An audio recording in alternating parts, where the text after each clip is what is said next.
Friends എല്ലാവർക്കും മറ്റൊരു പുതിയ വീഡിയോയിലേക്ക് സ്വാഗതം. It's me Akhil Satish and welcome to Akhil Satish world. ഇന്ന് ഒരു ഔട്ട്ഡോർ വീഡിയോ ആണ് നിങ്ങൾ കാണുന്ന പോലെ. എന്തായാലും ഫാർമസിക്കാർക്ക് വേണ്ടിയുള്ള ഒരു അപ്ഡേറ്റ് തന്നെയാണ്. കാരണം ഇന്നലെ നമ്മൾ ഒരു റാങ്ക് അനാലിസിസ് പോലെ ഒരു ലൈവിൽ വന്ന് ചെയ്തിട്ടുണ്ടായിരുന്നു. നമ്മുടെ ചാനലിൽ സ്റ്റിൽ അത് അവൈലബിൾ ആണ്. ജസ്റ്റ് ഒന്ന് കാണാത്തവരുണ്ടെങ്കിൽ പോയി കാണുക.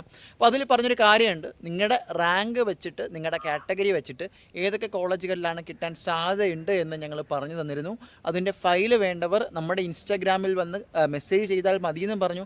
ഒരുപാട് പേര് ഇന്നലെ തന്നെ വന്ന് പറയുകയുണ്ടായി. പക്ഷേ ഇപ്പോഴും അത് കണ്ടിട്ടും പലർക്കും വിശ്വാസമാകാത്തൊരു കാര്യം എന്ന് പറഞ്ഞാൽ, പലരും ചോദിക്കുന്നുണ്ട്, സാർ എനിക്ക് ഇത്രയധികം റാങ്ക് ഉണ്ട്, എനിക്ക് ഗവൺമെൻറ് ഫാർമസി കോളേജിലൊക്കെ കിട്ടുമോ എന്നൊക്കെ. അപ്പോൾ വ്യക്തമായിട്ട് നമുക്ക് ഇന്നലെ തന്നെ വ്യക്തമായിട്ട് പറഞ്ഞൊരു കാര്യമുണ്ട്.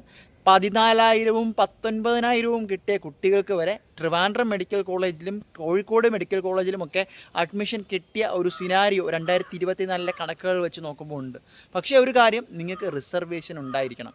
അപ്പോൾ അതിൽ തന്നെ സ്റ്റേറ്റ് മെറിറ്റും അതുപോലെ BH, OBC, മറ്റ് കാറ്റഗറി SC STക്കൊക്കെ കൃത്യമായിട്ട് പറഞ്ഞാൽ ഒരു 10,000 റാങ്കുകൾ വരെ പോയിട്ടുണ്ടെങ്കിൽ പോലും ആ ഒരു റിസർവേഷൻ വെച്ചിട്ട് ടോപ്പായിട്ടുള്ള നമ്മുടെ ഗവൺമെൻറ് ഫാർമസി കോളേജുകളിൽ തന്നെ അഡ്മിഷൻ കിട്ടിയിട്ടുണ്ട്. അപ്പോൾ ഒരു പക്ഷേ നിങ്ങളുടെ റാങ്ക് കുറവാണെങ്കിൽ പോലും അത് നിങ്ങൾക്ക് അഡ്മിഷൻ കിട്ടാതിരിക്കാൻ ഒരു തടസ്സമല്ല എന്ന് മനസ്സിലാക്കുക. അപ്പോൾ നിങ്ങൾ ഓപ്ഷൻ രജിസ്ട്രേഷൻ വയ്ക്കുമ്പോൾ തന്നെ എന്നോട് പലരും ചോദിക്കേണ്ടായി, സാർ എനിക്ക് അവിടെ കിട്ടാൻ സാധ്യതയില്ല, വയ്ക്കണമോ?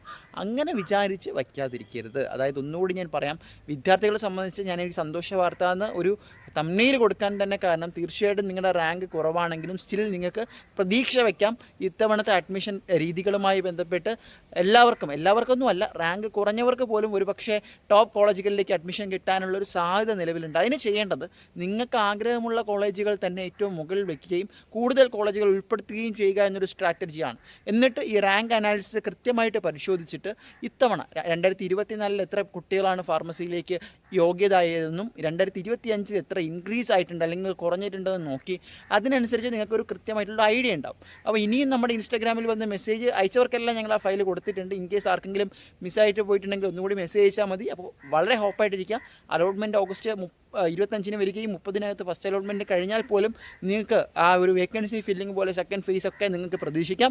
ഏറ്റവും പുതിയ വാർത്തകൾക്ക് ചാനൽ സബ്സ്ക്രൈബ് ചെയ്യുക.